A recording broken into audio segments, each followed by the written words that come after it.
নীল বেকার, চাকরি খুঁজছে কিন্তু পাচ্ছে না। আসলে নীল চাকরি খুঁজছে বটে, কিন্তু কাজ করতে ঠিক নীল চায় না।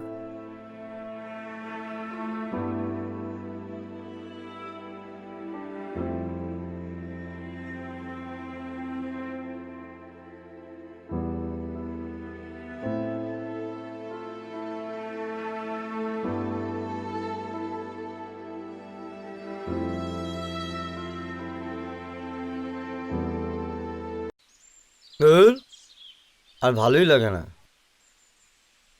কেন রে, কি হলো আবার?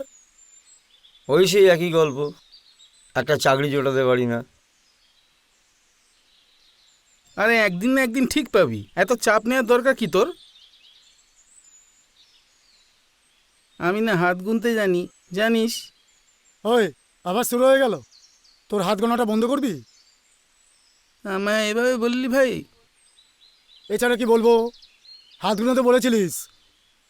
নীল কোনোদিন প্রেমই করবে না, অথচ দেখ আমাদের নীলবাবু মেঘার সাথে ঠিক কিরকম। এই তোরা থামবি? Cheers!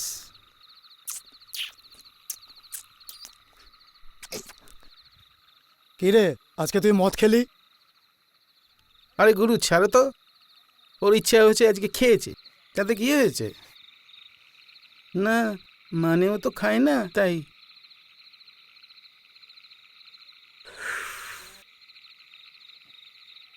আমি একদিন খেয়েছি তো কি হয়েছে?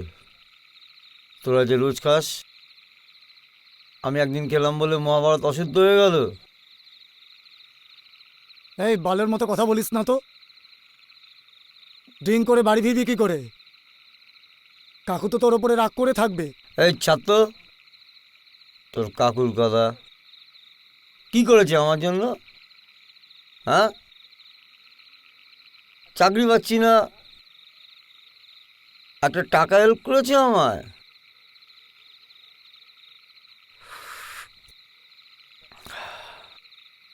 শুধু ক্যাচর ক্যাচর আর ক্যাচর। ছেলেকে একটা টাকা দিতে পারে না, তার আবার রাগ। তাই সালা, ওসব রাগের নামে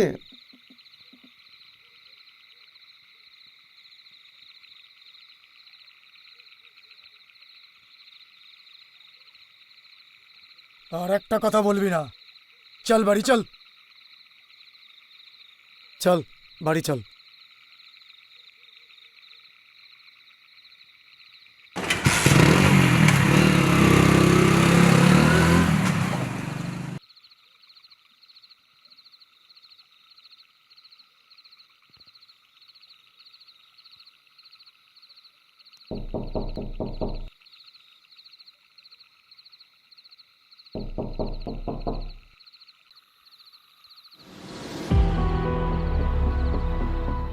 নীল, তুমি ড্রিঙ্ক করে এসছো?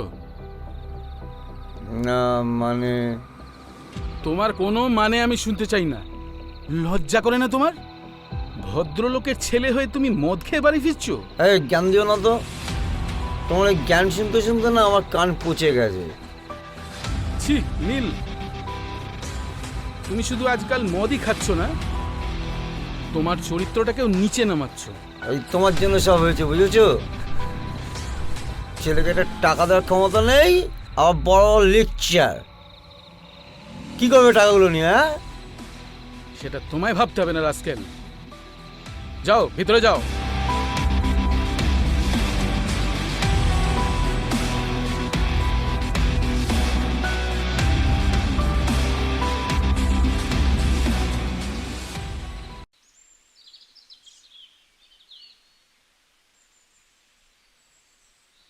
কি রে দাদা, আজকে হেই মাঞ্জা লাগিয়েছিস তো? কি ব্যাপার হ্যাঁ? এই কোত্থেকে শিখছিস সেসব? হুম, নিজে মাঞ্জা লাগায় আর আমি বললে দোষ? আমারটা কোথায়? সরি ভাই, আনতে ভুলে গেছি। আমি আসার সময় ক্যাডবেরি নিয়ে আসবো। হ্যাঁ, আমার বেলায় ভুলে যাস, আর বৌদি বললে কখনো তো ভুলিস না। আমি আজকেই বাবাকে বলবো। দেখ তুই। দাদাকে ব্ল্যাকমেল করছিস? এই সালা, আমি খবর পড়ি না, খবর দেখি না, খবর তৈরি করি। মারবো এখানে, আর লাশ পড়বে সিধা বৌদির ঘরে, বুঝলি? ইয়ার কি হচ্ছে? দাদার সাথে ইয়ার কি? কিছু তো বলো তোকে, যা।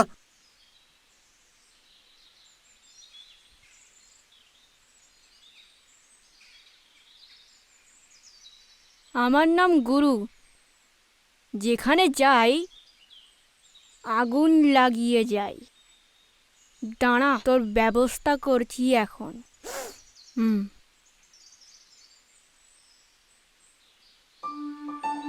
তোমার লজ্জা করলো না? তুমি কালকে ড্রিঙ্ক করে বাড়ি ফিরেছিলে? ছি নীল, এতটা অবনতি হয়েছে তোমার? মেঘা প্লিজ আমার কথাটা একবার বোঝার চেষ্টা করো। কি বুঝবো, কি বুঝবো বলতে পারো? তোমার বাবাকে বলো না আমার একটা চাকরির ব্যবস্থা করে দিতে, প্লিজ। লজ্জা করে না তোমার? তুমি কি পুরুষ মানুষ? একই বাপি আমাদের রিলেশনটা মানতেই চাইছে না, তারপর তুমি কি না? একটা মেরুদণ্ডহীন ছেলে না কখনো আমার হাজবেন্ড হতে পারে না। আজকের পর থেকে তুমি আমার সঙ্গে কখনো কথা বলবে না। মেঘা শোনো, মেঘা প্লিজ আমাকে বোঝার চেষ্টা করো। Megha, don't touch me. আমায় কোনো রকম টাচ করবে না। তোমার সাহস হয় কি করে আমাকে টাচ করার? ক টাকা রোজগার করো তুমি? আমার জুতোটা দেখেছো? জুতোটা পারবে কিনে দিতে? আবার বিয়ে করার স্বপ্ন দেখে। বাই বাই দা ওয়ে, আমাকে কোনো রকম ফোন করার চেষ্টা করবে না। যদি 3 মাসের মধ্যে চাকরি জোগাড় করতে পারো দেন আমাকে ফোন করবে। বাই।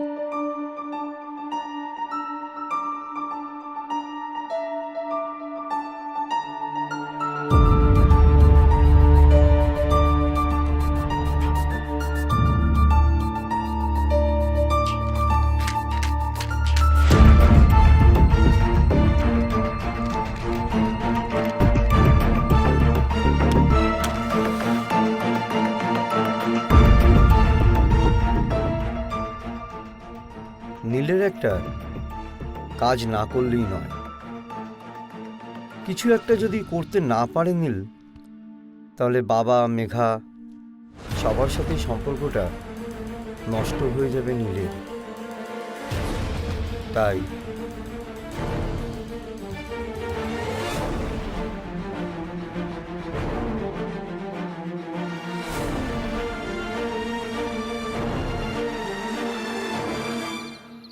দাদা,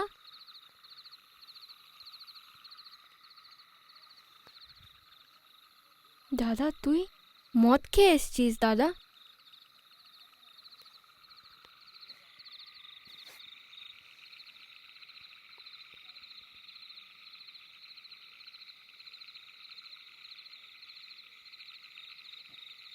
এই শোন, আমার মুডটা আজকে ভালো নেই, তুই যা। আমি তোর থেকে কিছু চাই না দাদা, বিশ্বাস কর তুই। আমায় আর চকলেট কিনে দিতে হবে না তোকে। তুই জানিস বাবা কিছু খায়নি। প্লিজ দাদা, তুই একটা চাকরি জোগাড় কর।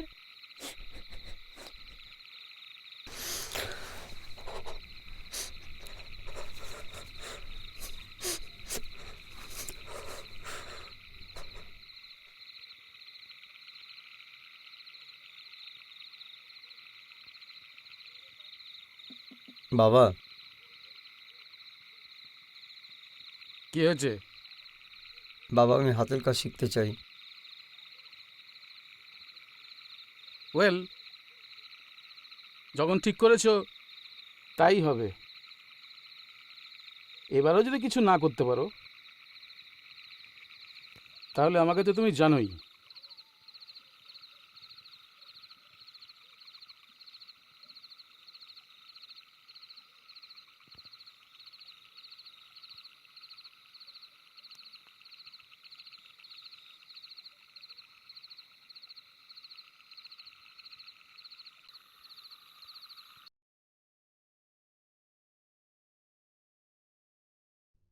নীল হাতের কাজ শিখতে চায়। একটা ইনস্টিটিউশনে মোবাইল রিপেয়ারিংয়ের কোর্স করে নীল। তারপর আস্তে আস্তে সব কিছু শিখে নিয়ে ধীরে ধীরে নীল এগিয়ে যেতে থাকে।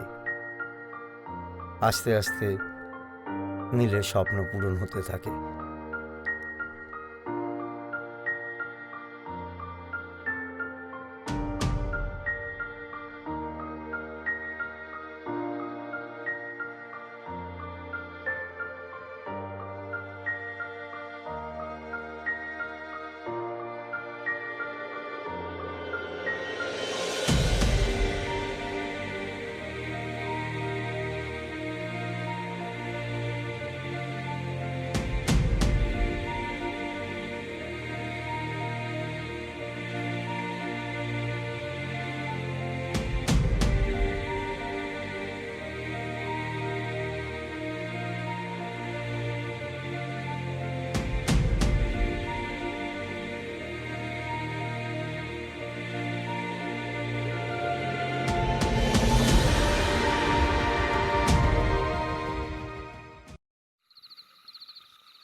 বাবা,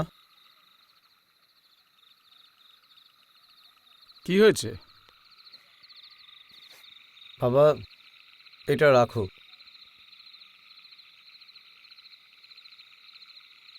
কি এটা? বাবা, এতে 20,000 টাকা আছে। 20,000 টাকা? এটা তুমি পেলে কোথায়? বাবা, আমি বলেছিলাম না হাতের কাজ শিখে নিজে রোজগার করব। এটা আমার প্রথম মাসের উপার্জন। এবার বুঝতে পারছো, বাবা কখনো ছেলের শত্রু হয় না।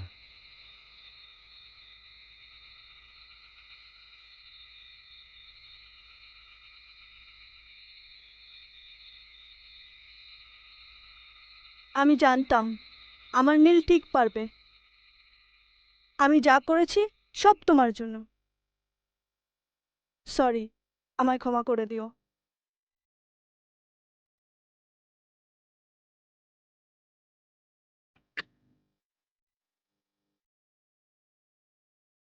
রাগ হয়তো হয়েছিল, কিন্তু পরে বুঝতে পেরেছিলাম বাঁকা মেরুদণ্ড আমার আমার বাঁকা মেরুদণ্ডটা কোনোদিন সোজাই হতো না যদি তুমি, বাবা, আমাকে এইভাবে না বোঝাতে। আর শোনো, তোমার বাবাকে বলো আমার বাবাকে নিয়ে তোমাদের বাড়িতে যাচ্ছে।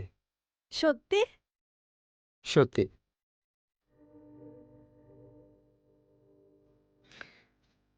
নীলের মুক্তি হলো, বেকারত্ব থেকে মুক্তি।